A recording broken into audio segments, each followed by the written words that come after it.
Well,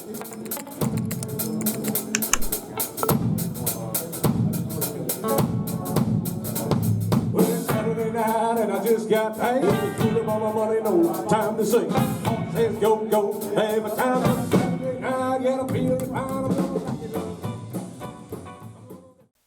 So, for the second time this weekend, a big round of applause for EMP Shield, our sponsor who paid a good chunk of the money to get Joel up here. So if you have any questions on EMP Shield, you can see Patrick, you can see myself.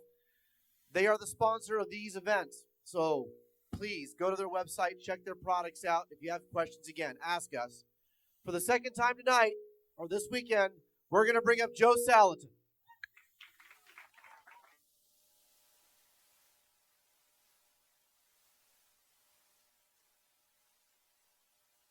All right. Thank you. Wow. Have you had a good time? Good time. I'll tell you what, only good people come to these kinds of things. People say, what kind of people go to those? I say, good people. Good people. It's great to be with them. Let me flick this around here a little bit. So,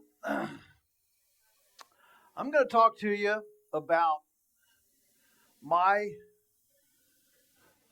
current greatest dream.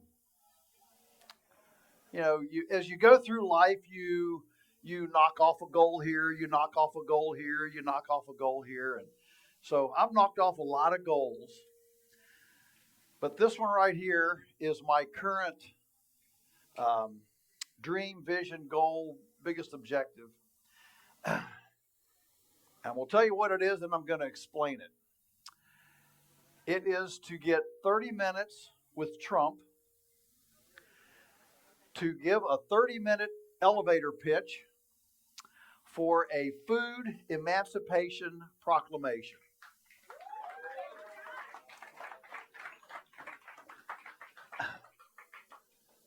I can't think of anything right now that seems more Trumpian than a food emancipation proclamation.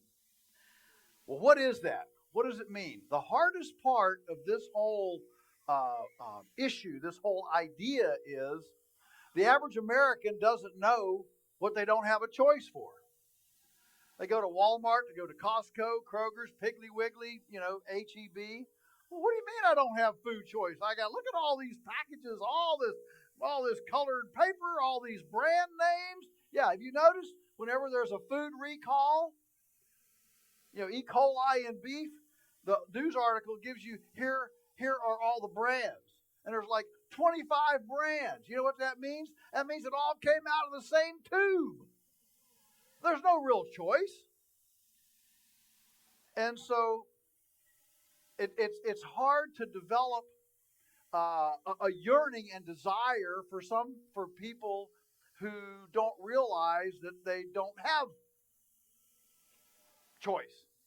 So that's the biggest issue. So let's walk through this a little bit.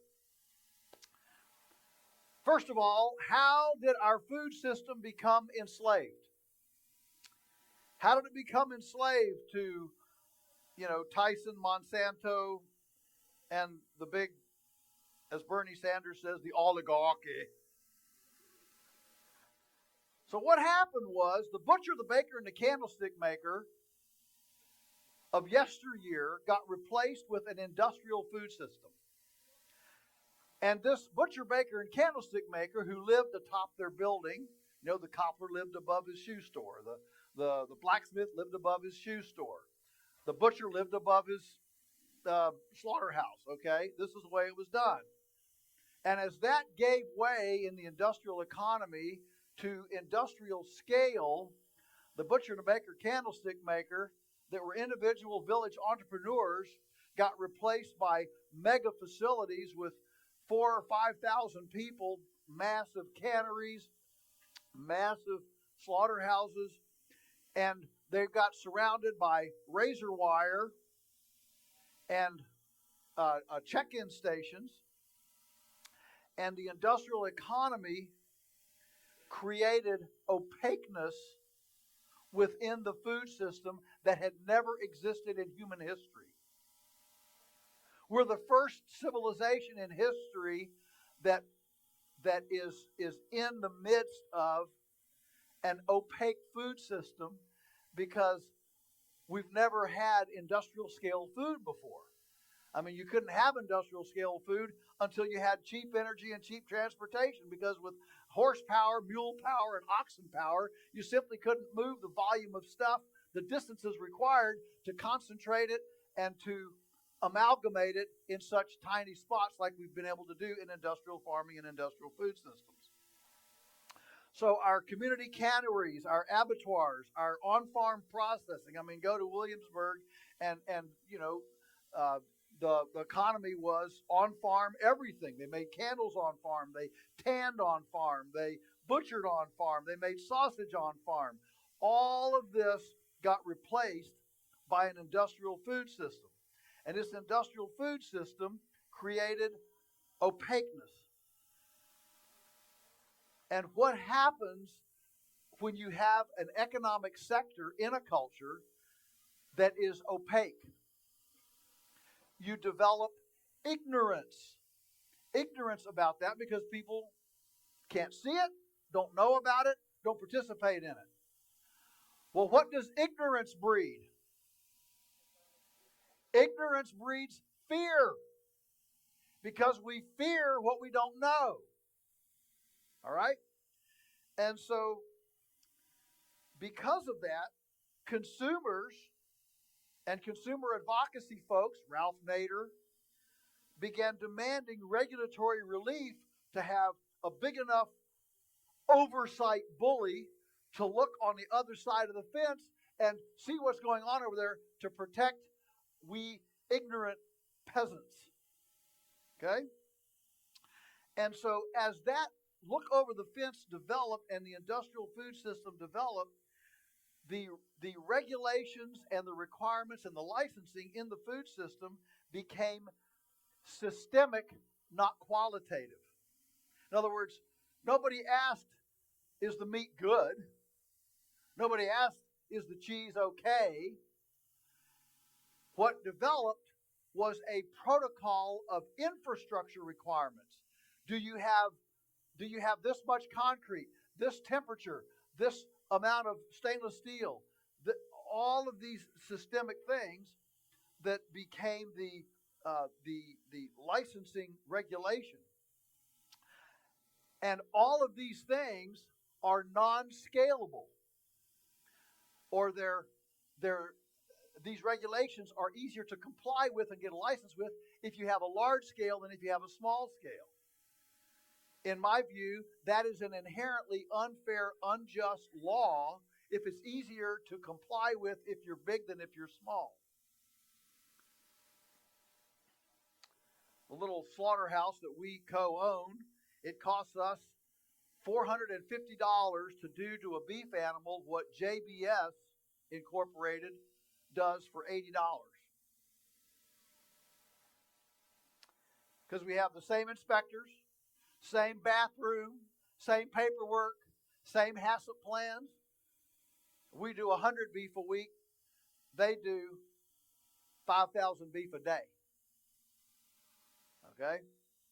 And it's the same regulations. So when the other side says, well, we've got to be all on the same level playing field here. I mean, I can't let you butcher a pig in your backyard and sell a pound of sausage to your neighbor because without regulations, because then Smithfield would be at an unfair disadvantage to you. We got to have a level playing field. Well, that's like telling somebody we're going to level the playing field for football. Okay? From now on, the only place you can play football is at an NFL licensed, certified stadium. That's a level playing field. If you want to pick up a Sunday afternoon game with a bunch of guys and gals and say, well, the goalposts are going to be there between the lilac bush and the clothesline on the one end, the other end's going to be between the water hydrant and the flower pot. No. We're going to level the playing field so we're all in the same thing. The fact is, the Sunday afternoon pickup game is in a whole different sphere than the NFL. But that's the argument back. Well, what happened is that as these regulations developed, they stimulated scale, centralization, concentration within the industry. Of course, this all was part of the jungle Upton Sinclair wrote in 1906 when he articulated the abuses within the Chicago meat trade. And a lot of people don't realize that in 1906, when Upton Sinclair wrote The Jungle, within 6 months of that book being published, the 7 companies at that time that controlled 50% of America's meat supply, listen carefully, 7 companies controlled 50% of America's food supply, and that was considered oligarchical in that day. Those companies lost half of their sales within 6 months as everybody fled back to their community abattoirs, their local butchers, their local. It was the biggest transfer of wealth from the big guys to the little guys that we've seen in our food culture until COVID. COVID was the next one. All the little mom and pop restaurants went out of business. If you didn't have a drive-up window, you didn't survive COVID. I know because we lost about 30 of the restaurants that we supplied over that time, as we don't supply restaurants with drive-up windows. I'm not saying drive-up windows are wrong. I'm just saying that's not the kind of place that we supply. And so, if Teddy Rooseveltsky, who was of course a communist, if he had looked at those CEOs of those companies who came begging him, "Oh, we need a government stamp so we can get credibility with the American consumer again, because we're going to go bankrupt." If he had said, "Boil in your own stew, boys. You built your filthiness. Now you can just solve it yourself," we would have had private certification agencies like AAA, Underwriters Laboratory. There would have been plenty of private outfits that people would have started on their own. But no, it's time for government solution. Of course, Teddy Roosevelt, being a communist, he was willing to oblige and created, by 1908, the Food Safety Inspection Service, FSIS, which started us down this regulatory path. And so here we are with this heavily regulated, concentrated food system since then that has now, remember what I said? That the oligarchy of that day was 7 companies controlling half of America's meat supply. Today, it's 4 controlling 85%. And people have the audacity to say, "See, that's what the free market does. That's what capitalism does. See, capitalism makes this concentration of power, these great big the oligarchy." No, free market didn't do that. Government intervention did that. That's the truth.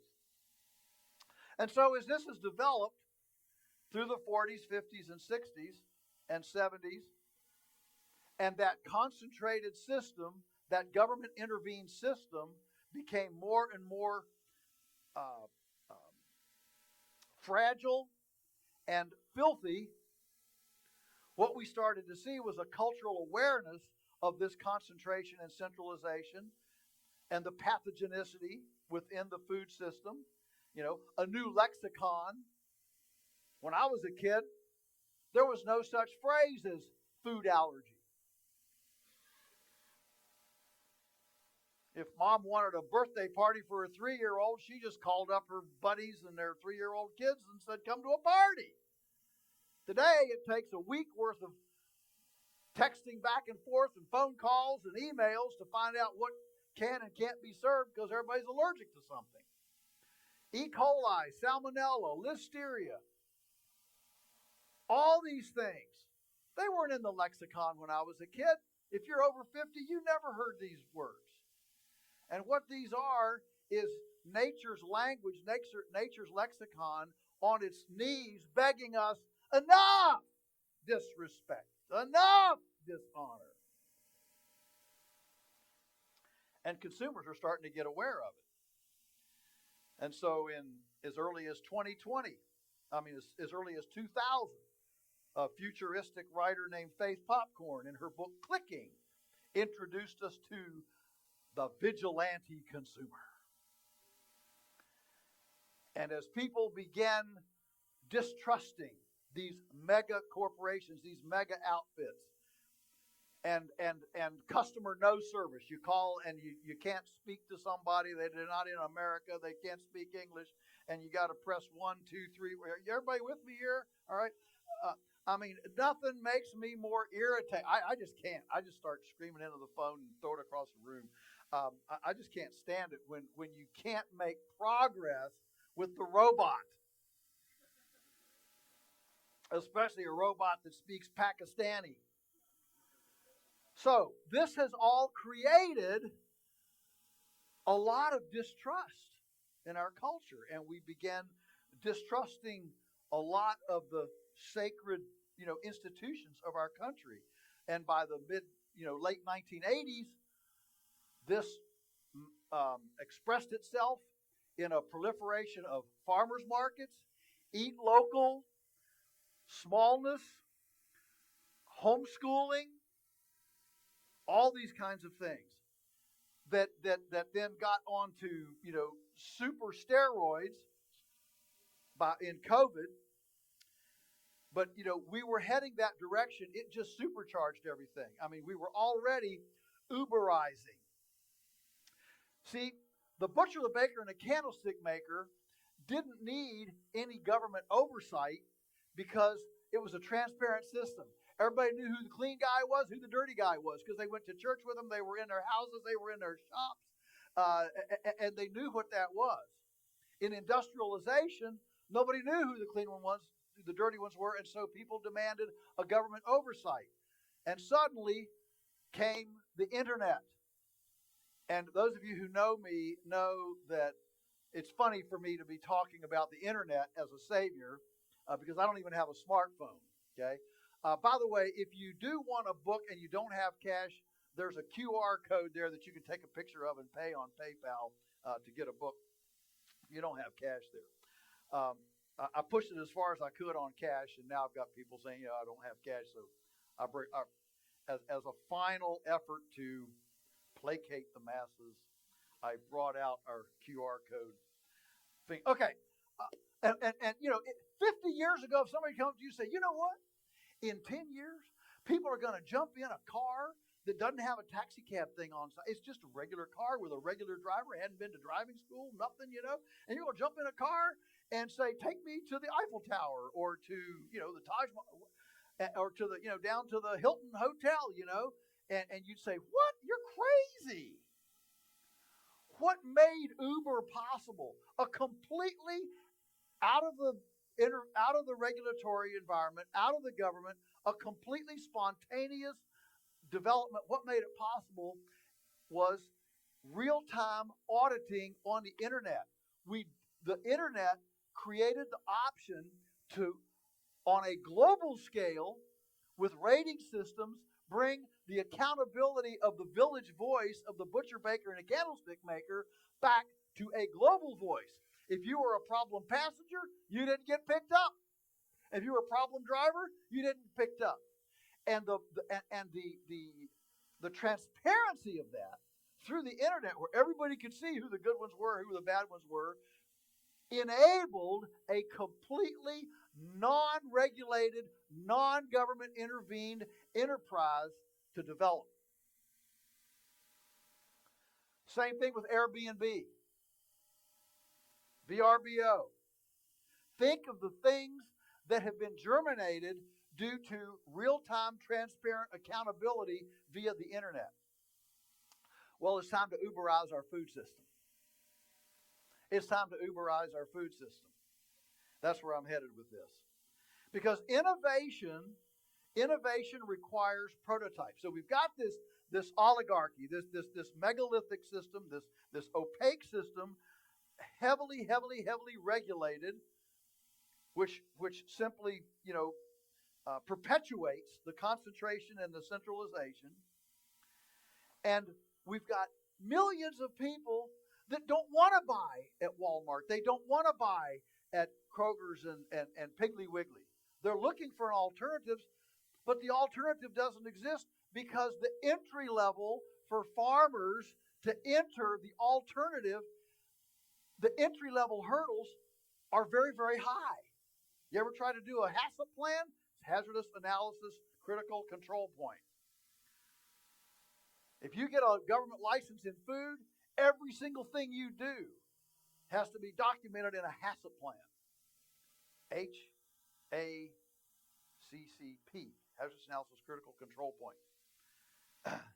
And the government, their websites that you have to comply with, they have templates on there, but not a single person who uses the government template passes.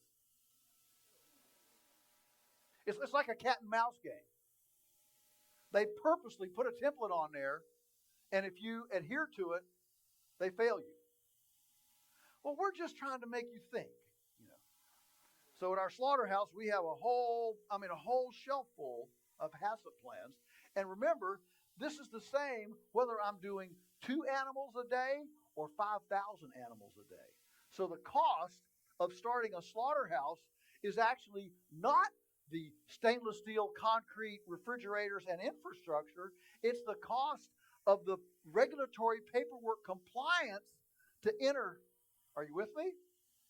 Well, the problem is when you're trying to innovate something, you're trying to be creative, you've got to start with a prototype.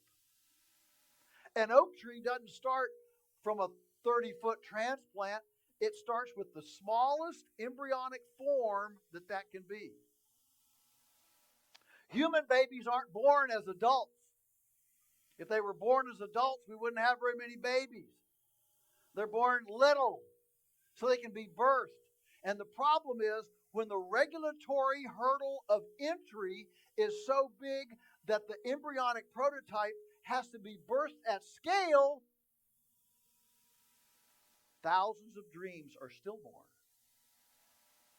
because the dream has to be too big to be birthed. So that's where we are. We have to start small with innovation. It's got to be embryonic. All entrepreneurship is that way. And it must be freewheeling. We've got to be able to find out what works, have a learning curve, the ragged edge of disequilibrium. A lot of people don't realize that in 1915, there were 1,500 automobile brands. In 1915. 1,500 automobile brands. A lot of them never made it very far. But they were put together by backyard mechanics, innovators, jackleg mechanics, and they were all working, they were sharing. There was an entire, subculture of automobile innovation at that time as people started to come. And gradually, the good ones, got better and better and solved problems, saw the light of day. And if you look at the diffusion of innovation, that's the way things happen. It starts with this real, ragged edge of all these freewheeling innovators, and then gradually the best ones move to the top. That's the way it's got to be. But if the ones who move to the top are the ones who can fill out the paperwork best, you're not going to get the best product. You're not going to get the best entrepreneur. I'm convinced that most of the people who seek government organic certification are some of the worst farmers out there because they simply like to sit at a computer and fill out paperwork. I don't have time to fill out paperwork. I want to carry water to chickens. I want to move cows. I want to gut chickens. I want to call customers and say, hey, you need to buy this. That's what I'm excited about. I'm not excited about sitting there at a computer filling out paperwork or trying to talk to a bureaucrat on the phone. By the way, if you agree with where I'm going with this, from our website and our gift shop, you can buy a t-shirt that says, compost the bureaucrats.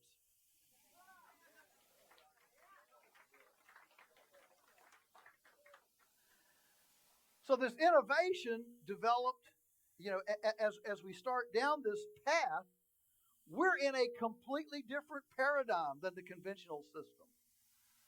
When you're a small farmer like we are, or like you are, a homesteader, and you're trying to accent the market, you're not answering the stockholders. You're not on the phone trying to call a Philadelphia law office to give you a veil of protection between you and a bunch of unhappy customers. No, you're actually talking to people. You're developing a relation. I call it relationship marketing. And that becomes its own vetting, becomes its own protection.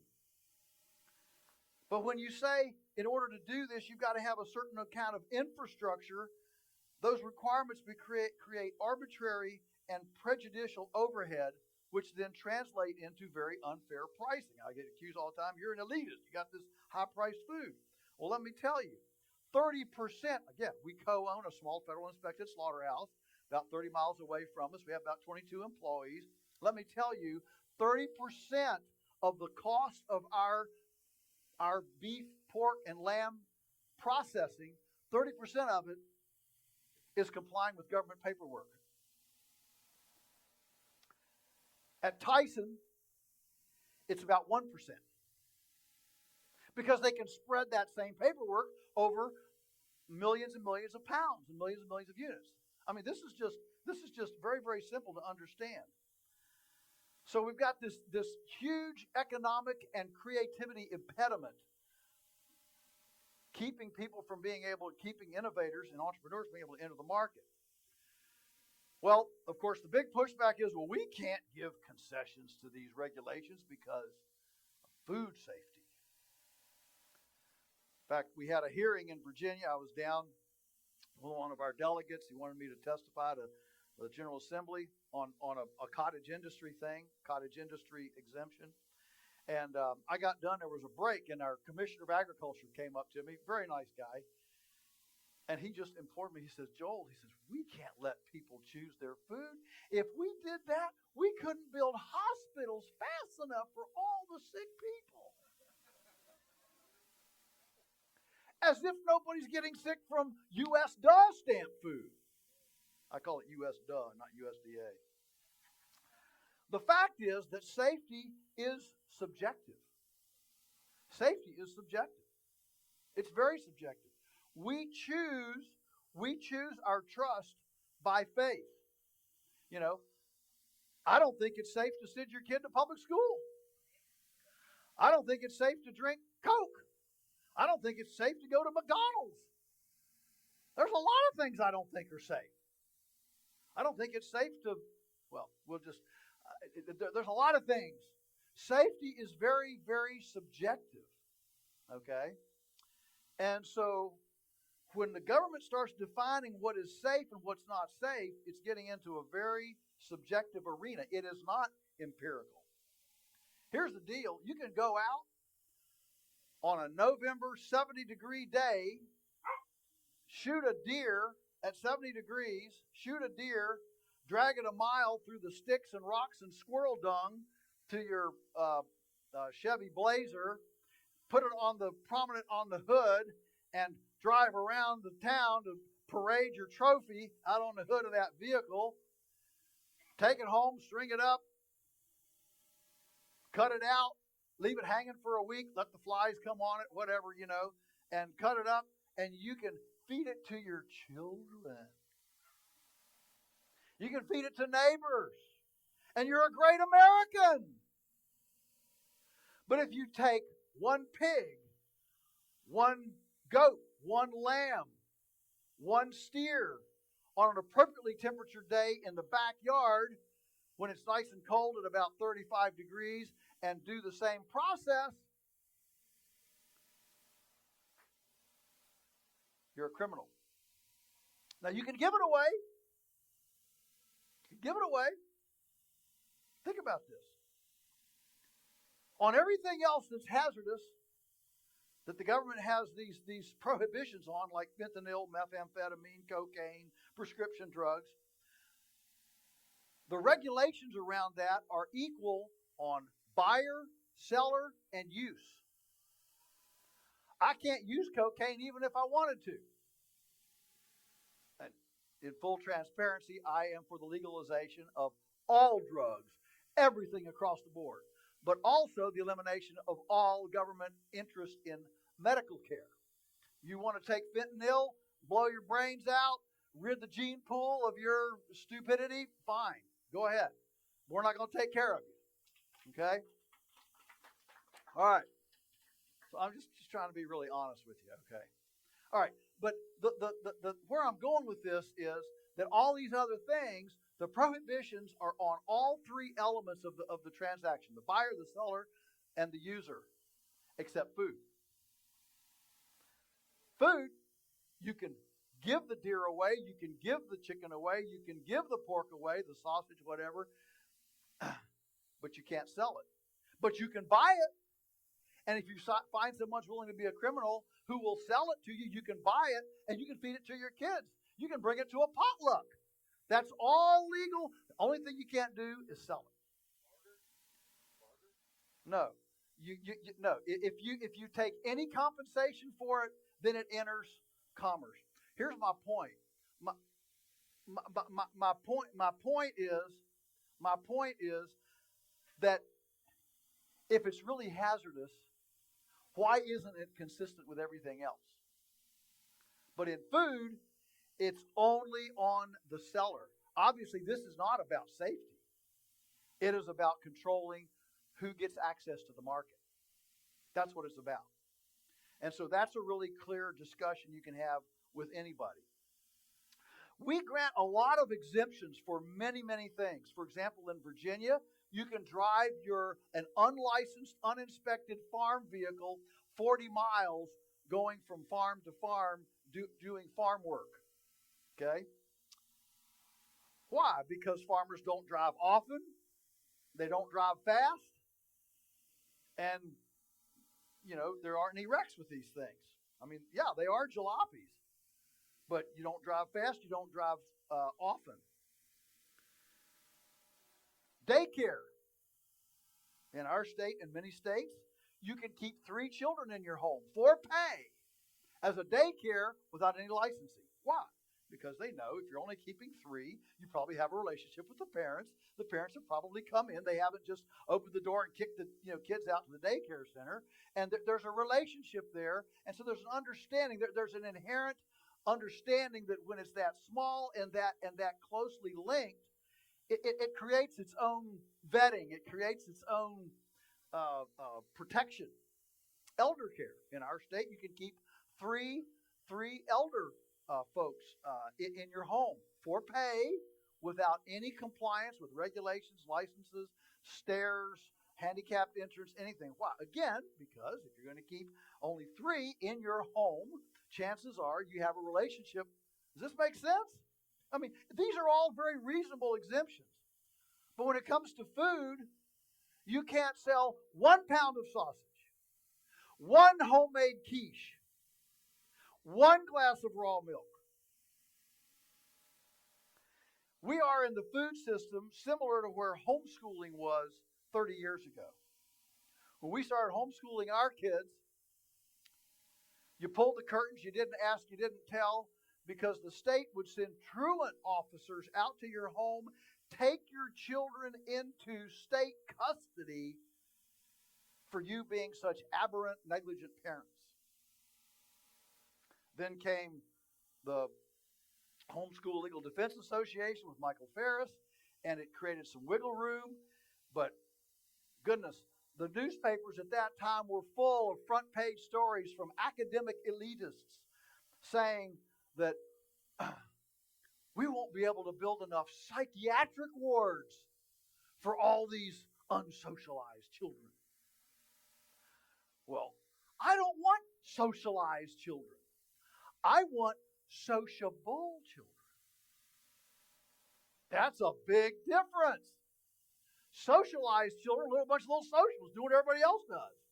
Sociable children are the ones that say, yes, ma'am, no, sir, and act like humans. We're going to have all these social misfits, negligent parenting.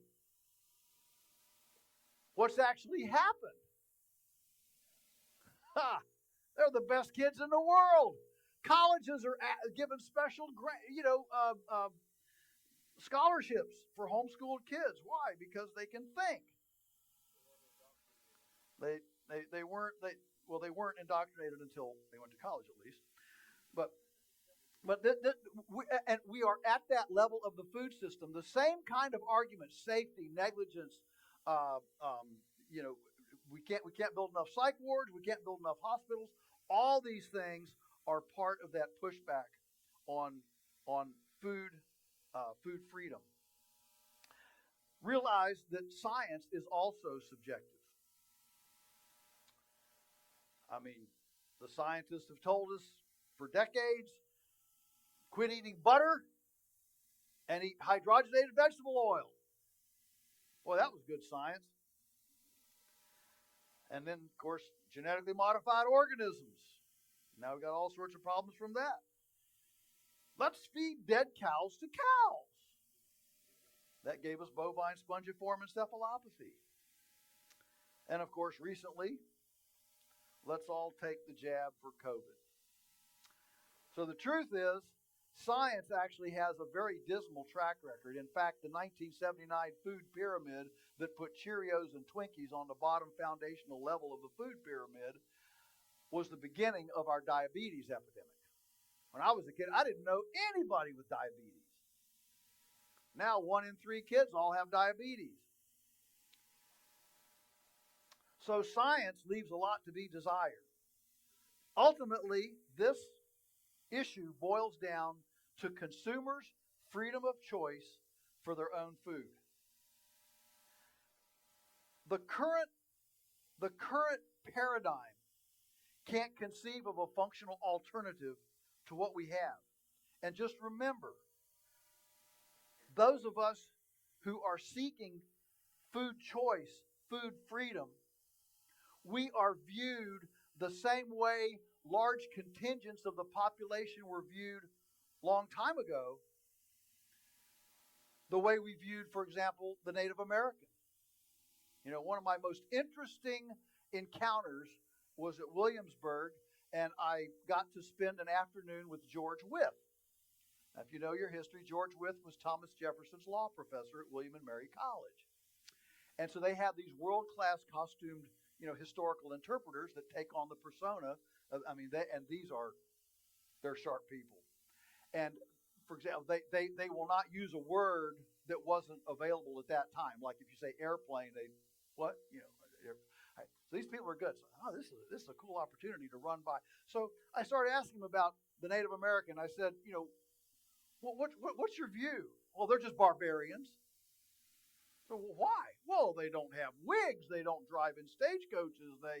They don't have written laws. I said, wait a minute. They've got this cool, talking stick that they move around in the council by consensus, and they come to an agreement, and they've got these cool canoes that they put in the big canoe. They put in the rivers, and they don't need roads. They go up and down the beaver lakes, beaver ponds, and go up and down the rivers, and they make agreements between each other, and they have their own rules, and so you can see how this and I could tell he was eating this up. He wasn't used for somebody coming.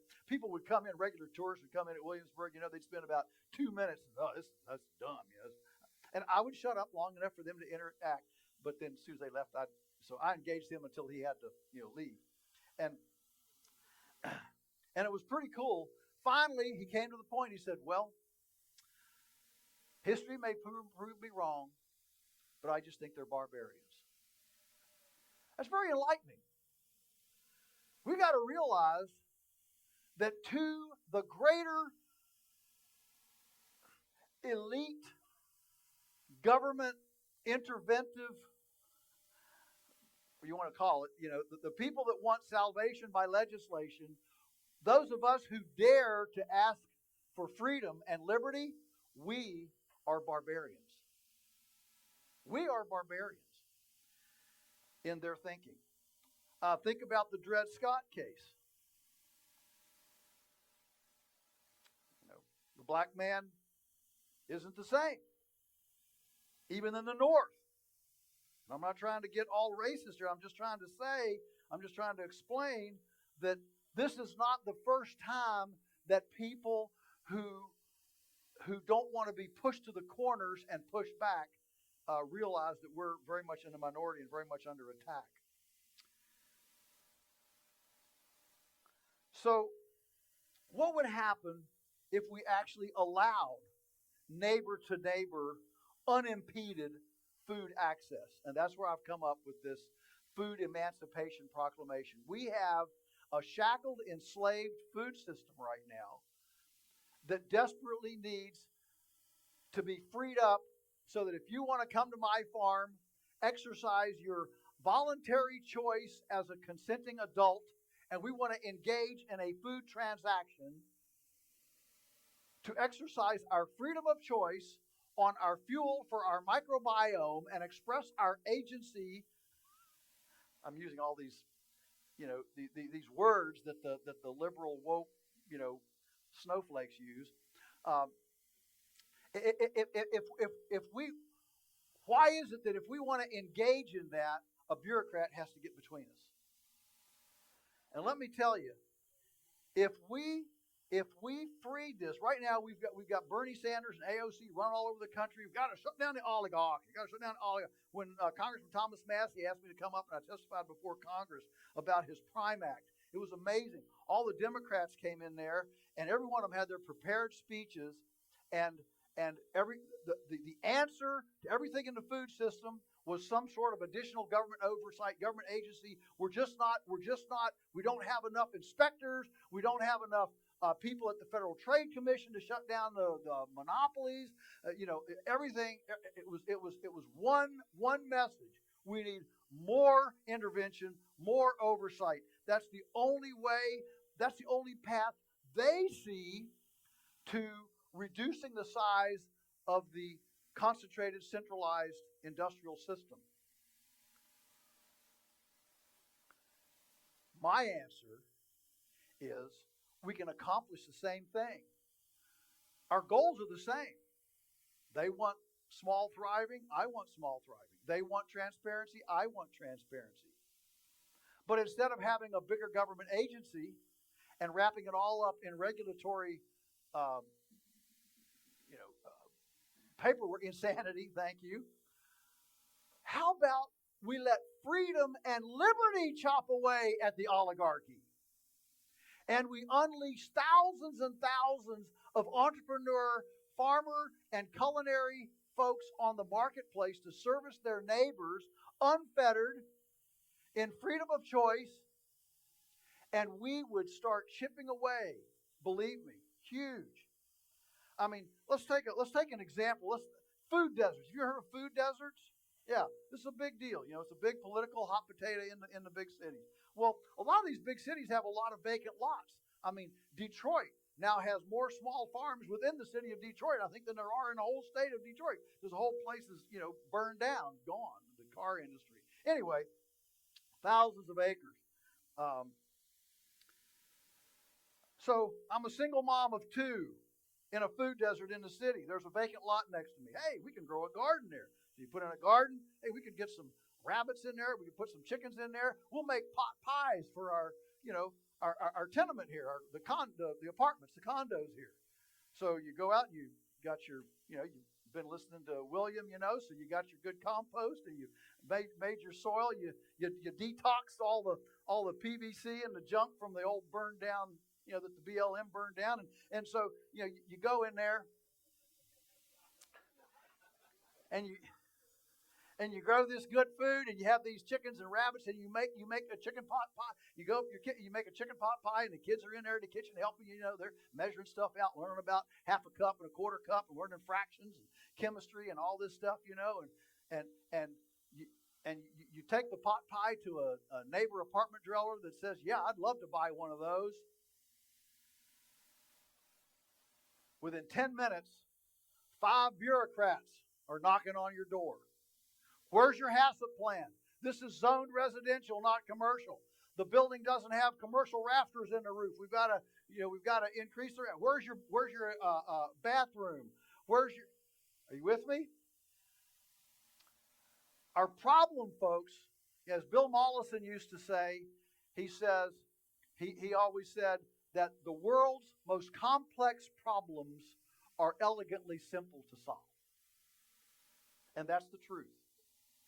And so if we start looking at freedom to solve these things, it makes a big difference. So imagine if we actually did have a food emancipation proclamation. What would happen? We would have a rural economic revival. We would have farmland preservation by being able to make money on your small farm. Suddenly, you wouldn't have all this labyrinth of paperwork to go through to be able to get to your neighbors to sell stuff. And that would preserve farmland by being able to wear the processor, marketer, and distributor on your farm. We would have a thousands, and I know because I talk to them all around this country, thousands of young entrepreneurial farmers proliferating and flooding into the food system. How about that? We would have safer food. We would have safer food because the chain of custody would be shorter. It would stop the vulnerabilities of our current food system. Does anybody really think that we would have had as big a food hiccup in the spring of 2020 had instead of our country being fed by 3,000, 5,000 employee mega processing facilities, had we instead been fed by 300,000 neighborhood and community canneries and abattoirs and food processing and bakeries? We would have more responsible consumers. People say, the pushback to me is, well, people are too stupid to choose their own. That's what I've been told by the bureaucrats, typically. People can't be trusted to make their food. They're too ignorant. Well, how do you solve ignorance? You solve ignorance by giving people responsibility to make a decision and then live with the consequences of that responsibility. You don't create responsible kids by being a helicopter parent. You let them climb a tree. Well, they might break an arm. Yeah, they might. What kind of kids are they going to be if they never climb a tree? Okay? I mean, the safest place in the world is in a little protected pond. And nobody wants to live like that. And so if we want more responsible consumers, we need to allow consumers the freedom to make their own decisions. Ooh, this is not very good pork. Oh, this is a bad tomato. And on the same token, oh, this guy, he's got good pork chops. This guy's got great tomatoes, great pot pie, whatever it is that you're getting. That creates a more responsible consumer because now you're participating in the system and the consequences of your decisions actually come home to roost.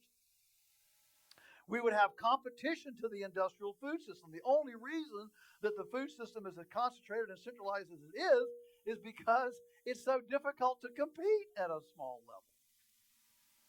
We would have better food at lower prices. The elitism would go away. And we would have food security through bioregionalization. There are lots of ways to cut this, to cut through this.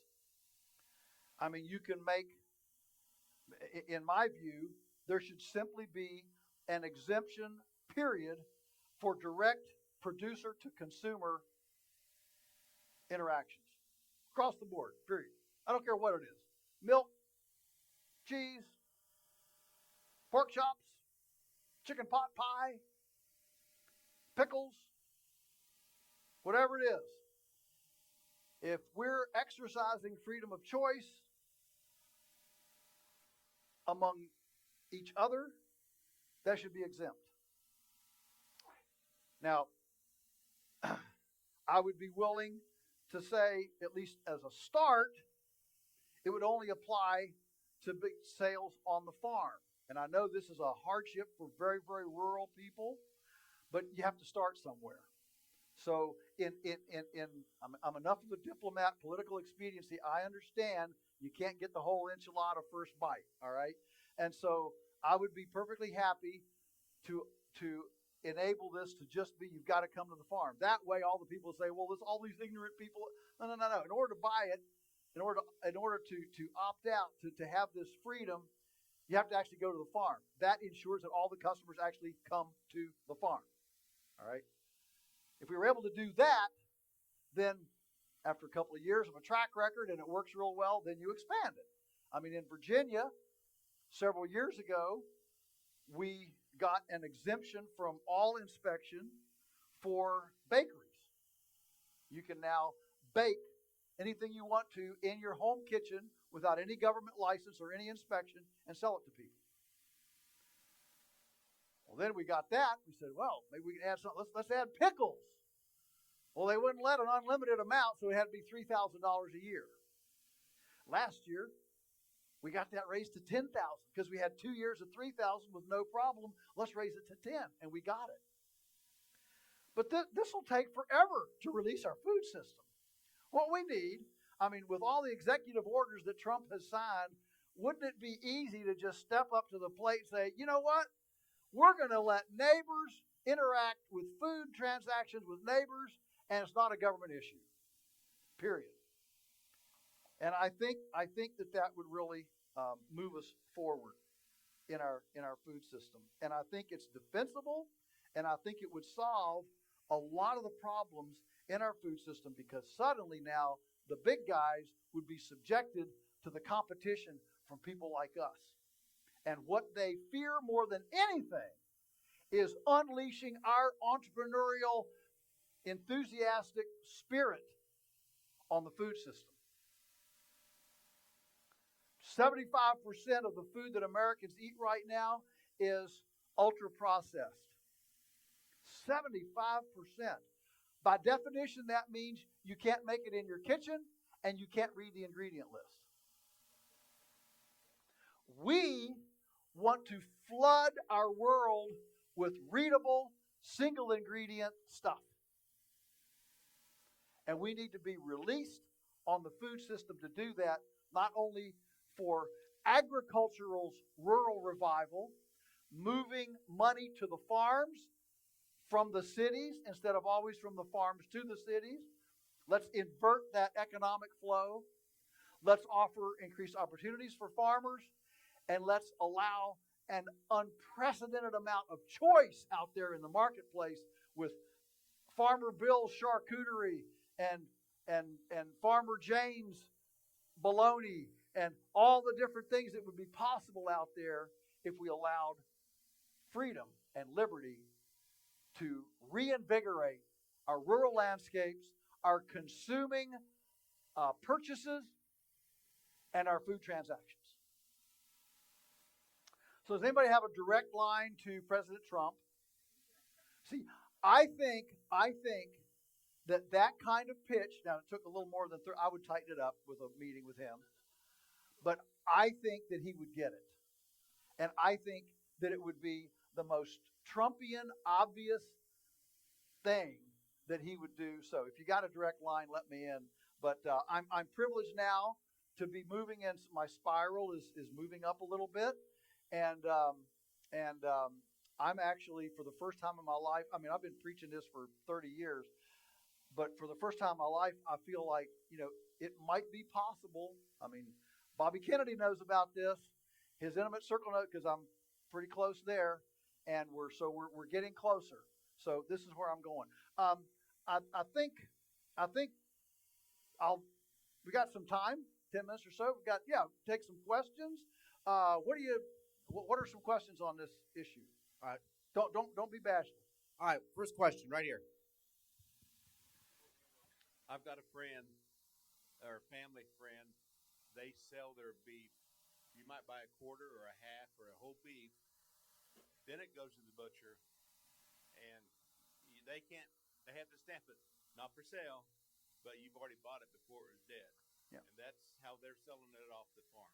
They can't butcher it and then resell it, but they can sell it on the hook. Yeah, you can sell stuff live, but it's clunky. Why should a person that can only get $1,000 for a transaction be the one that can buy local beef?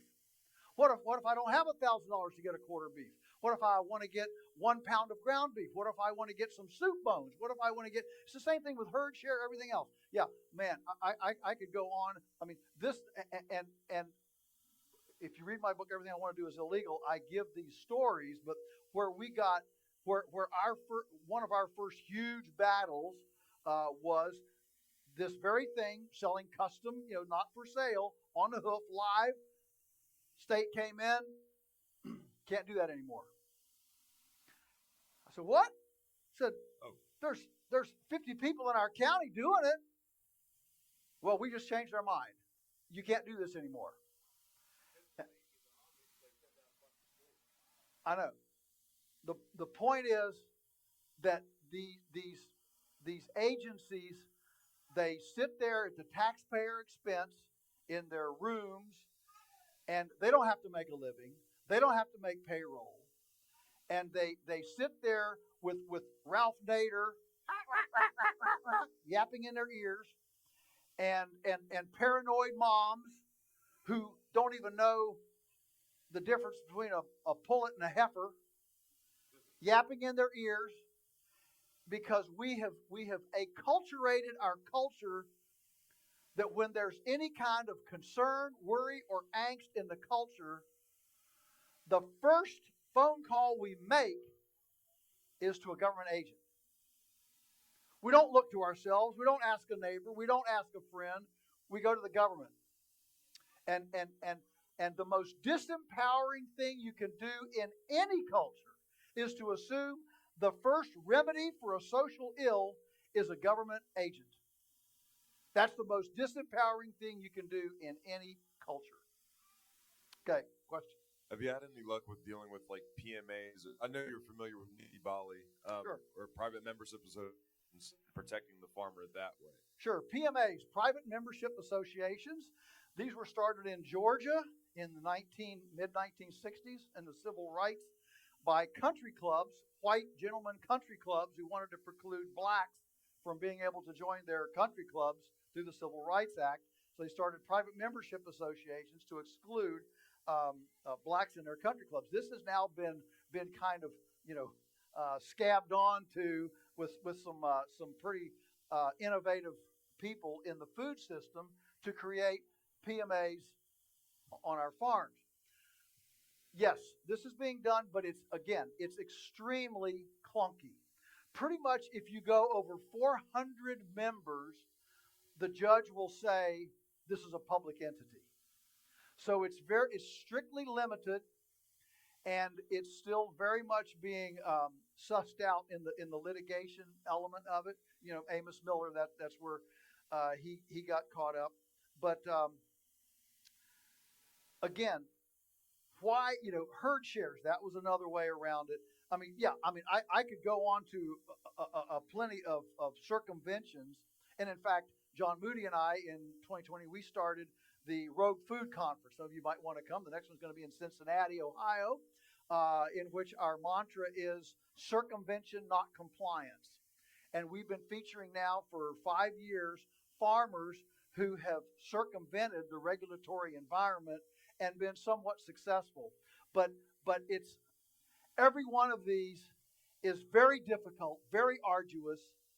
And yes, I promote all of them. I mean, one of the most recent ones is with the internet now, you can offer a butchering class. Take our butchering class for $500 and you get 50 pounds of meat as part of the course curriculum. So you're giving it away, you're selling education, giving away course curriculum, which is meat. So there are circumventive things. But folks, really, why? Why do we have to run around like a bunch of Simone Biles gymnasts on uneven bars just to get a glass of milk or a carton of ice cream or a pound of liver to our neighbor that goes to church with us, that's in our house all the time, that loves our pig and wants some sausage from it? Why? Why? What about the foreign labeling of the foreign stuff coming in? Is that part of it? I don't care about that. The foreign labeling, country of origin. Well, I care about it, but that has nothing. All I can say about that is if we unleashed our domestic production and our domestic farmers, it would compete with everything from Tyson to Australia to whatever.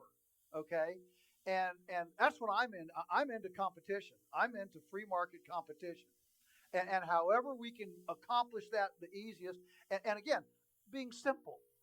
I mean, who? I want to debate. I want to debate one of these guys, on Fox and Friends or whatever, who dares to say no. Aunt Matilda's chicken pot pie that everybody loves and is the first thing gone at every church potluck. If I go to her and say, Aunt Matilda, I've got family coming next week. I don't have time to cook for them. I love your pot pies. Would you make me 3 for my guests that are coming? I'll pay you $20 a piece, and then I'll have food for my guests. Who is going to say that should be criminal? Aunt Matilda should go to jail for making those 3 pot pies for me, for my guests in my home. Are you with me? It's absurd. It's absurd. And how you move arguments forward is you actually pick winnable extremes. You pick winnable extremes so that people will sign on to that, and then you start moving the needle. Okay, and of course, this is what's happening right now with the men in women's sports. They're picking more and more extreme examples, and it's moving the needle because the extreme examples are. I mean, who thinks that Riley? What's her name? Riley? Yeah. Should have to share a locker room with guys running around in the nude in her college. I mean, it's insane. And so we pick the extreme edges of the argument to get consensus there, and then move it forward. I'll tell you, this works. So Michael Pollan, some of you know Michael Pollan, the famous food writer, wrote Food Inc. And I'm sorry, Omnivore's Dilemma. Food Inc. was the movie. Omnivore's Dilemma. And a few years ago, there was an E. coli outbreak out in California somewhere, and New York Times asked him to write a op-ed piece from the New York Times about it. Well, what was interesting was my phone rang. Michael called me. He said, I got to confess. He said, 3 years ago, if I'd have gotten this call from the New York Times, I'd have cranked out an op-ed. We need more regulations. We don't have enough inspectors. I said, but I met you. And I know that's not the answer. Give me some ammunition, 3 points, to do an op-ed for the New York Times that would be a libertarian view about how we protect our food system.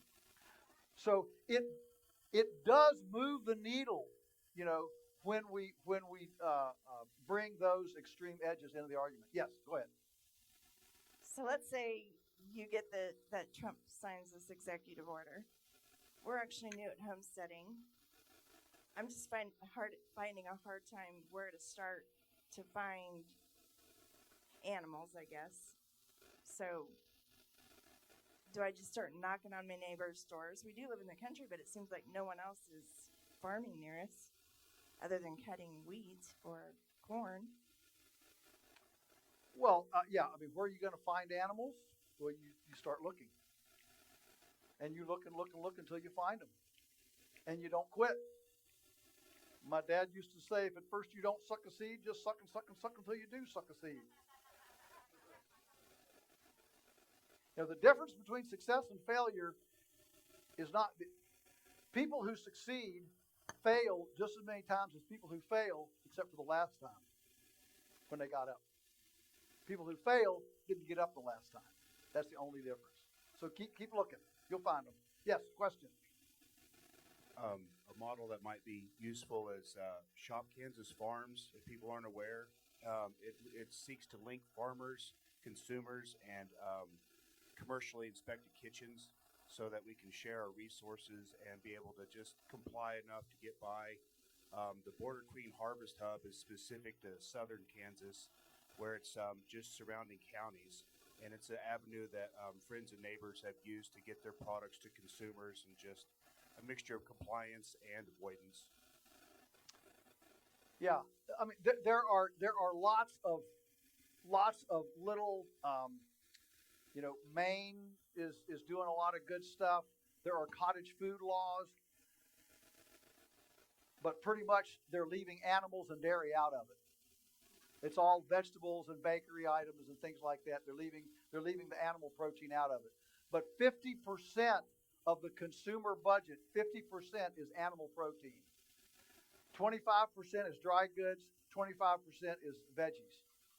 And so if we really want to affect the land, the soil, and the food system, we've got to free up the animal protein part. All right. After this question, we have time for about one more. So put your hands up and I'll whatever I see. Terry, you already asked. What type of political? You're working on developing a political Rolodex, essentially, or network.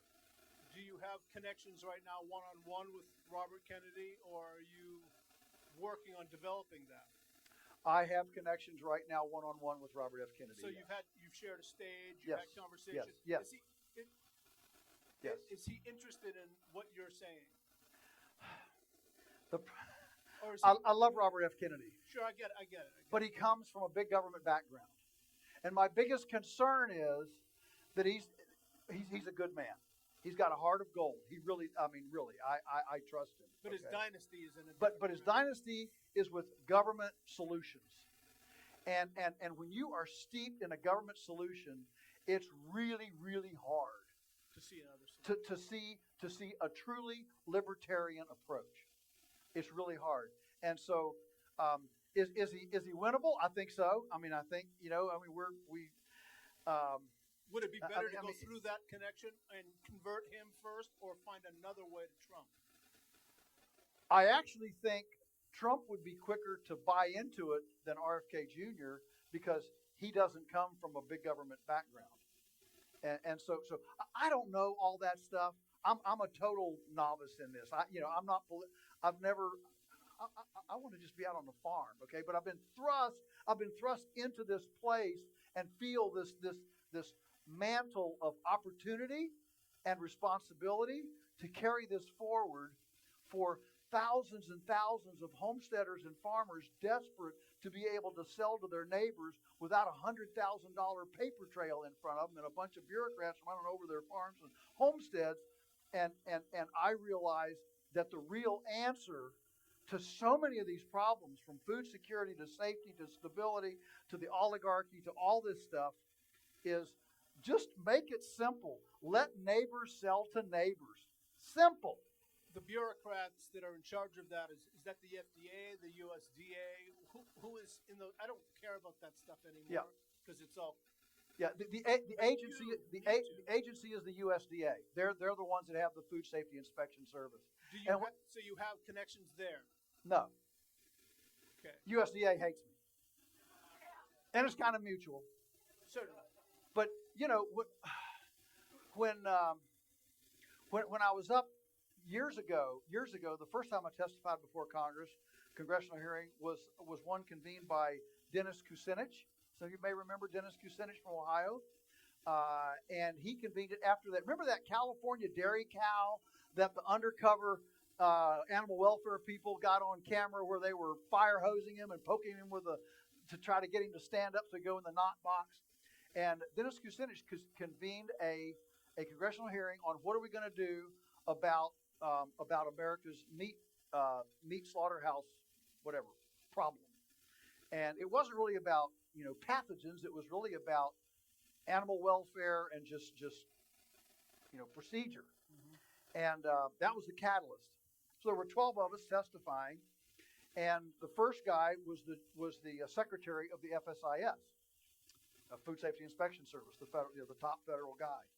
And I almost got sick to my stomach listening to him gloat over how efficient the agency has become because they've been able to shut down and stop all those little inefficient community abattoirs. And he was gloating in the fact that today a federal inspector sees I'll get the numbers wrong, but it is the idea. Today, he sees 5,000 pounds of product an hour, and back in yesteryear when it was inefficient, he only saw 2,000 pounds per hour. And oh, aren't we wonderful that we've now made this so efficient that all those little plants are gone, and the agents are able to see highway speed carcasses going all across in front of them, so we become so efficient. I remember sitting there thinking, well, of course, duh, dummy me, why wouldn't an industrial system that germinated an industrial regulatory item have the same objective, the same kind of objective as the industrial system? The industrial system is pounds per hour, and so the industrial inspection system is pounds per hour. They're identical.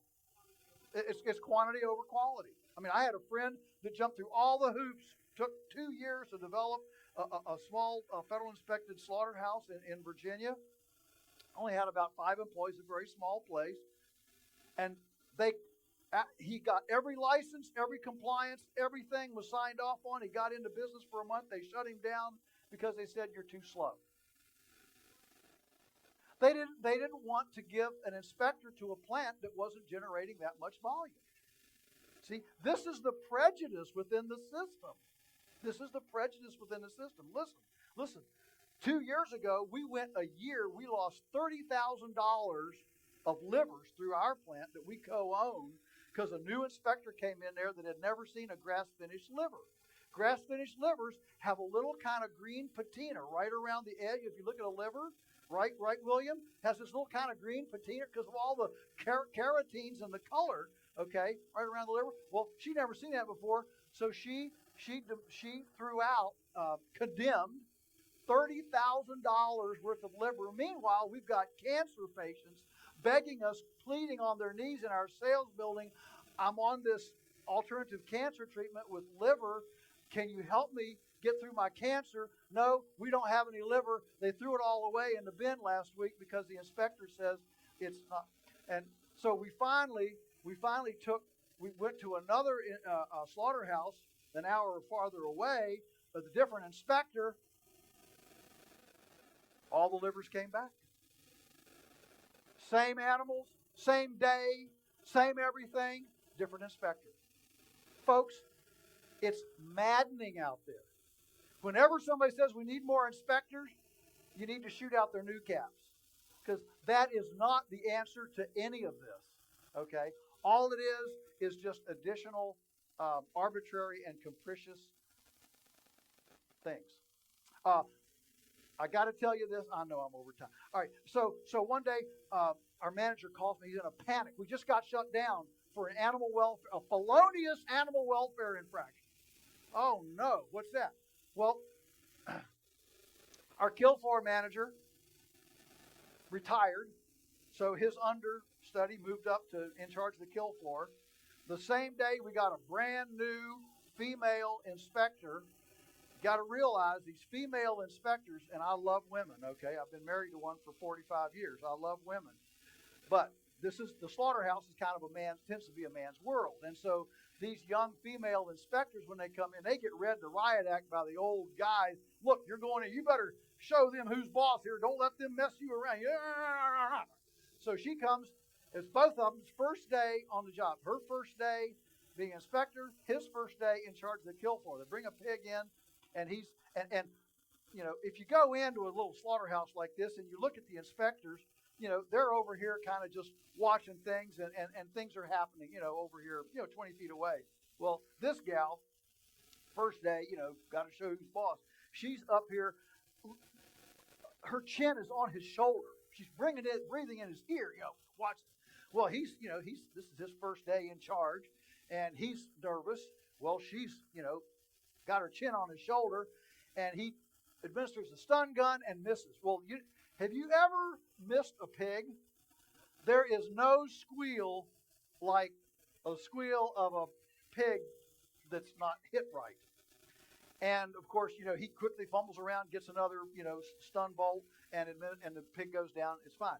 Well, she writes us up for a felonious animal welfare violation and shuts the plant down for a week. Nobody gets a paycheck. All the customers scheduled to have their meat done, they can't get their meat done. You know how it turned out? Turned out, see, we have a HACCP plan. Remember that HACCP plan? Well, our HACCP plan says put pig in knockbox, administer stun bolt A, B, slit throat. Okay, so you administer the stun gun. That way the pig doesn't bite you. All right, because pigs they're omnivores. Okay, and so that's our HACCP plan. Well, we're a small plant. We can't send people to these big trade show things where all the big slaughterhouses learn how to game the system. So what they learned there is that you have step B is if A fails, re-administer A.